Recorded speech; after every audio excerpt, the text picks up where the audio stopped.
fue de mañana, siendo aún oscuro, eso es el shahar, la oscuridad de la mañana. Heilel ben shahar, lumbrera, hijo de la mañana. Shahar es la oscuridad de la mañana, se refiere a este periodo, ¿está claro? Pero vean que ya era el primer día de la semana, entonces al menos sería como decir, ya eran las 6 de la mañana, pero todavía seguía oscuro. Bueno, perdón, y como les decía ahora, que en Apocalipsis dice que Yahuanán estaba orando en el día del soberano, ellos lo llaman el día del Señor, domingo significa el día del Señor, y ellos dicen que, según ellos, como ellos llaman, Jesús resucitó un domingo, el día del Señor, y por eso entonces, según ellos, Juan estaba un domingo adorando, pero no, toda la escritura dice que el día de Yahweh, que es el soberano, es el Shabbat, punto. Porque si dice medianoche, o sea, como acabas de decir, él está confundido porque en el gregoriano el día cambia a la medianoche, pero si se llama medianoche, todavía está a la mitad de algo, ¿cómo va a empezar algo a la mitad? ¿Sí me explico? Puro Egipto, que es el lugar de las dos fronteras, pero en el medio hay una frontera que es el centro de Egipto, que separa las dos partes de Egipto. Entonces por eso en Isaías hay un verso que dice que habría un monumento y un altar en la frontera en medio de Egipto. Entonces parece ser ilógico, porque ¿cómo es en la frontera si está en medio? ¿Verdad? Es lo mismo, ¿cómo es el inicio si está en medianoche? Egipto, esclavitud. Entonces, dice, el primer día de la semana, Miriam de Magdala, la que vigila, ¿verdad? Fue a vigilar la tumba tempranito. Fue de mañana, siendo aún oscuro. Entonces ya sabemos que es el primer día de la semana y es en la mañana. Si el calendario fuera lunar, ahí ya llevaría 12 horas del día, porque habría empezado de las 6 de la tarde anterior. Siendo aún oscuro, al sepulcro, y vio quitada la piedra del sepulcro. Vean qué interesante cómo Juan pasa de su entierro a ya verlo resucitado. No menciona lo que sucedió en su resurrección. Porque recuerdan, en el principio creó Elohim los cielos y la tierra. ¿Qué hizo el primer día de la semana? Digo, hágase la luz. O sea, cuando empezó ese primer día de la semana, en el Génesis estaba todavía oscuro. Entonces digo, hágase la luz, y separó la luz de las tinieblas. Vean qué poderoso, porque aquí todavía era oscuro, pero ya se había levantado la luz. Entonces está a punto de salir la luz cuando dice, hágase la luz.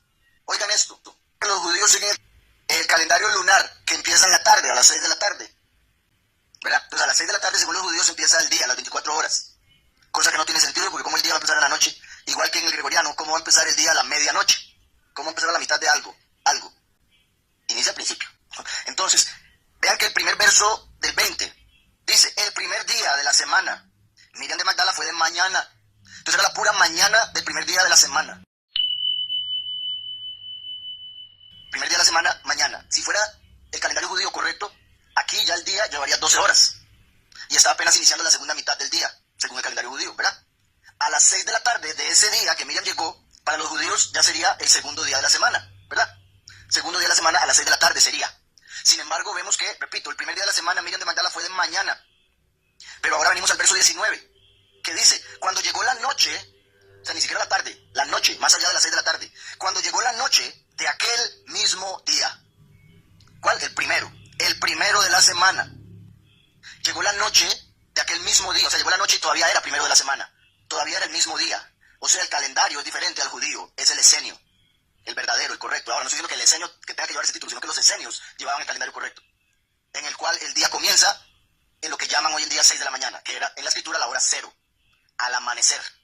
Y eso lo vemos también por toda la escritura, pero en el judaísmo tuercen la letra, cambian cosas, malinterpretan para poder justificar su calendario, ¿verdad? Porque ya va a salir alguien con que dice, y era la tarde y la mañana del día, ¿verdad? Agarrándose de algo que ni siquiera saben interpretar, porque no dice día, yom, dice boker, mañana.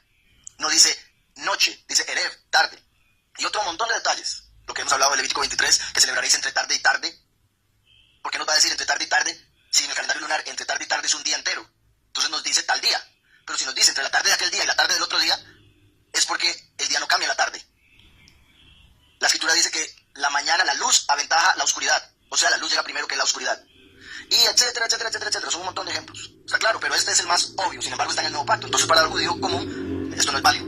Pero con el antiguo pacto se puede hacer igualmente fácil.